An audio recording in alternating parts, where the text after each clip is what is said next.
बहुत बहुत आपका शुक्रिया, और शुक्रिया इस सम्मान के लिए, और आप सबको बहुत बहुत मुबारकबाद आज के दिन के लिए। मैं जैसे ही अंदर एंटर हुई तो मैंने सबसे पहले ये यूनिफॉर्म देखकर सच में इतना अच्छा लग रहा है, ये जज्बा देखकर, और खूबसूरत तो आप सब वैसे ही हैं, और इस यूनिफॉर्म पहनने के बाद जो एक अलग से नूर आया है आप सबके ऊपर ना, सच में एक जिसे कहते हैं ना अंदर से खुशी, वो रूहानियत खुशी मुझे हो रही है, और जो आप सबके चेहरे पर नूर है और जज्बा देखकर ऐसा लग रहा है कि अभी भी जो समटाइम्स वी फील डिसअपॉइंटेड कि इतना सब कुछ हो गया है, यू नो, हमारा समाज लोग कहते हैं सोया हुआ है, ये भी सुनने में आता है कि सब खत्म हो गया, हम कुछ समेट नहीं पाए, बचा नहीं पाए, लेकिन एज अ यूथ आप सबको देख के मुझे ऐसा लग रहा है नहीं, उम्मीद है अभी भी।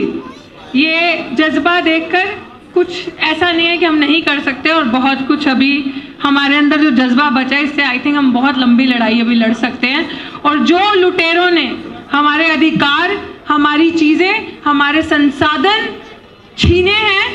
अब वक्त आ गया है इसी जज्बे के साथ वो उन सब की घर वापसी करनी है। जैसे कहते हैं ना, साडा हक इत्थे रख, हमारा हक, हमारी चीज़ें वापस कैसे लेकर आना है वो मैं समझ पा रही हूँ आप सबको देखकर। और आप सबका बहुत बहुत शुक्रिया कि आपने मुझे शेरनी कहा, और मुझे ऐसा लगता है कि मैं अकेली शेरनी नहीं हूँ, और ये सब महिलाएं, सबसे पहले तो आप सबका बहुत बहुत शुक्रिया। आज सबसे ज़्यादा अच्छी खुशी इस चीज़ की भी हो रही है मुझे महिलाओं को देखकर, क्योंकि अक्सर प्राचा सर शायद ये बात जानते हैं, और मैं हमेशा इस चीज़ की कंप्लेन करती रहती हूँ कि सर किसी भी कार्यक्रम में जाओ, सब हम आते हैं लेकिन हम अपने घर की महिलाओं को घर छोड़कर आ जाते हैं। तो यहाँ पे एक चीज़ देखकर बहुत अच्छा लग रहा है कि अगर मुझे लग रहा है कि 50-50 की रेशो है, जिस हिसाब से पुरुष हैं उस हिसाब से महिलाएं भी हैं, क्योंकि हम सब ये चीज़ें जानते हैं, और यहाँ इस मंच से बोलने को भी ये चीज़ अच्छी लग रही है कि हमें महिलाओं को जो अधिकार कोई नहीं दे सकता, वो अधिकार, जैसे मैं अक्सर अपने भाषण में भी ये चीज़ें बोलती आई हूँ कि महिलाओं को कभी भी आप किसी मंदिर की मुख्य पुजारी नहीं देखोगे, किसी मस्जिद की मौलाना नहीं देखोगे, किसी चर्च की पादरी नहीं देखोगे, लेकिन उसी महिला को आप एक शिक्षिका देखोगे, प्रधानमंत्री देखोगे, मुख्यमंत्री देखोगे, राष्ट्रपति देखोगे आज के दौर में, और कलेक्टर देखोगे, IAS ऑफिसर देखोगे, क्योंकि जो अधिकार धर्म आपको नहीं देता वो अधिकार संविधान आपको देता है, और ये बाबा साहेब भीमराव अंबेडकर की दी हुई नियामत है हमें। सावित्रीबाई फूले, माता सावित्रीबाई फूले, जो उस टाइम पे हमारे लिए लड़ी, क्या क्या साहब, देश की पहली शिक्षिका, जिसको बहुत स्ट्रैटेजी से हमारे इतिहास को मिटाने की कोशिश करी, लेकिन आई थिंक हम लोगों के जज्बे से हम लोग जो फर्स्ट जनरेशन्स आ चुकी हैं और अपने अधिकारों को समझ चुकी हैं,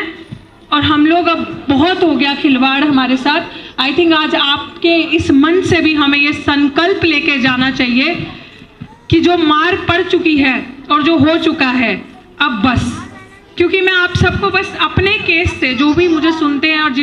जिनको भी मेरे बारे में पता है, मैं यही चीज़ बोलना चाहूँगी कि आज के टाइम पे ना जो पैडागॉजी है ना डिस्क्रिमिनेशन की, यहाँ आ जाओ,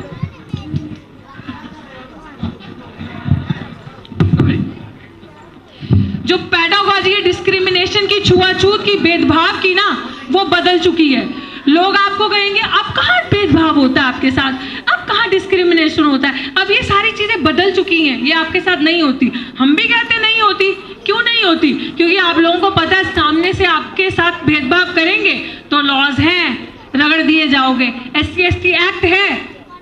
चले जाओगे जेल के अंदर, ये सारे लॉज है कि जिससे आपको पता है, डर है कि आप सामने से हमें नहीं काटोगे। लेकिन आप मानिए वैसे ही डिस्क्रिमिनेशन है, वैसे ही चीजें हैं, बल्कि जो होता था उससे अब कई गुना ज्यादा खतरनाक है। Discrimination has completely changed it's form today. वो आपको दिखेगा नहीं, वो आपके साथ एकेडमिकली जो जाती है, जो कभी नहीं जाती है, जो कास्ट है, वो ट्रू सेंस में इंस्टीट्यूशन में दिल्ली विश्वविद्यालय में आपको नजर आएगी। रोहित वेमुला के साथ जो हुआ, पायल तड़वी के साथ जो हुआ, वो लिव्ड एग्जाम्पल थी कास्ट डिस्क्रिमिनेशन के इंस्टीट्यूशंस में जो होता है। आपके साथ अब भेदभाव आपको छू कर नहीं किया जाएगा, आपके रास्ते कैसे काटने हैं और आपके रास्ते कैसे रोकने हैं कि आप इंस्टीट्यूशंस में ना आ सके, आप अच्छे विश्वविद्यालयों में पढ़ ना सके, आपको कैसे काटना है उसकी जीती जाती एग्जाम्पल मैं आपके सामने हूँ। दिल्ली विश्वविद्यालय को रिसेंटली 100 साल हो गए। ध्यान से सुनिएगा प्लीज मेरी बात, मैं 2 मिनट लूंगी सर अगर आपकी इजाजत है। ध्यान से सुनिएगा,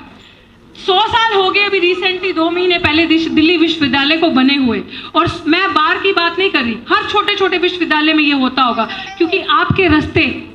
विश्वविद्यालयों से काटने हैं इनको हमारे जो रास्ते हैं ना वो यूनिवर्सिटी में नहीं घुसने देना, क्योंकि शिक्षा सवाल को जन्म देती है। शिक्षा रोहित वेमुला को बनाएगी, शिक्षा पायल तड़वी को बनाएगी, शिक्षा जो प्रोफेसर चंद्रशेखर जिनके ऊपर झूठा सेक्सुअल हैरेसमेंट का इल्जाम जम्मू यूनिवर्सिटी में लगा और उन्होंने आत्महत्या कर ली वो, और शिक्षा रितु सिंह को बनाएगी। और इनको हमारे वो रास्ते काटने हैं। और इन्होंने क्या किया साजिश मेरे साथ, मुझे काटने के लिए। मेरे साथ आई थिंक मेरे वकील एडवोकेट महमूद प्राचा, जिनकी वजह से आज मेरे हाथ में ये माइक है और जिनकी वजह से शायद आज मैंने वो रास्ता नहीं चुना जो रोहित वेमुला और पायल तड़वी ने चुना।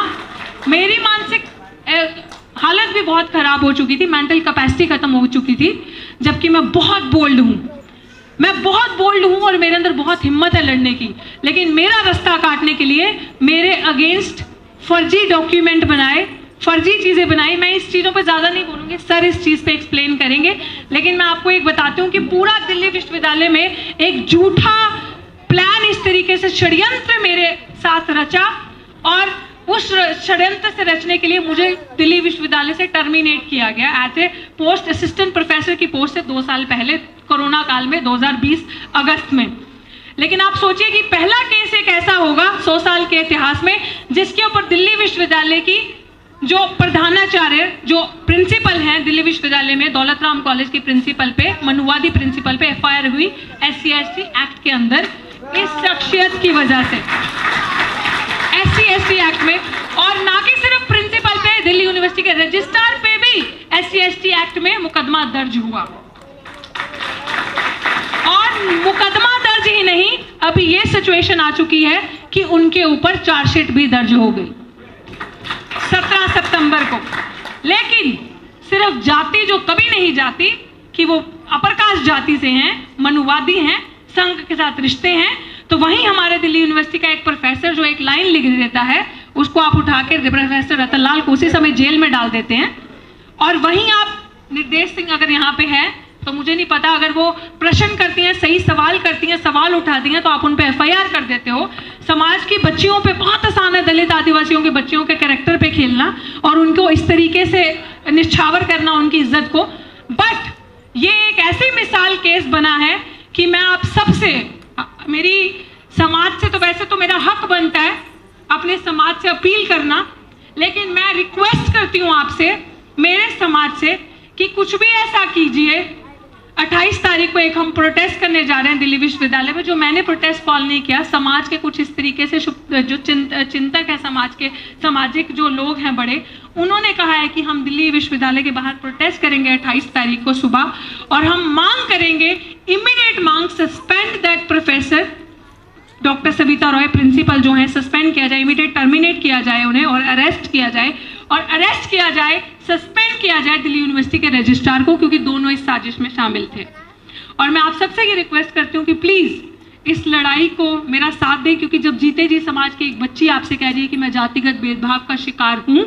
मैंने हिम्मत नहीं हारी। मैं समाज को, शायद उनकी क्या परिस्थितियां रही होंगी रोहित वेमुला और पायल तड़वी की, कि उनकी मेंटल कैपेसिटी खत्म होगी और उन्होंने सुसाइड का रास्ता चुना, लेकिन मैं उस रास्ते पे नहीं जाऊंगी।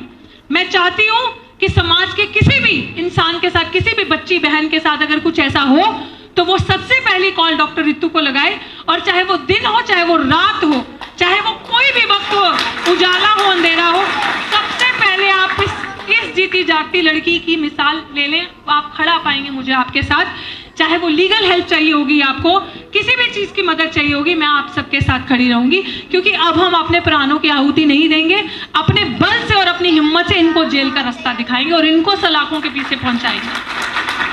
यही मेरी आप सबके साथ एक विनती है, एक रिक्वेस्ट है, और मैं इन्हीं शब्दों से अपनी वाणी को विराम दूंगी। और बहुत सारे आई थिंक यहाँ पे लोग हैं जिनको मैं सुनना चाहूंगी, और आप सबसे यही मेरी उम्मीद है कि बाबा साहेब के सपने को हमने पूरा करना है। समानता का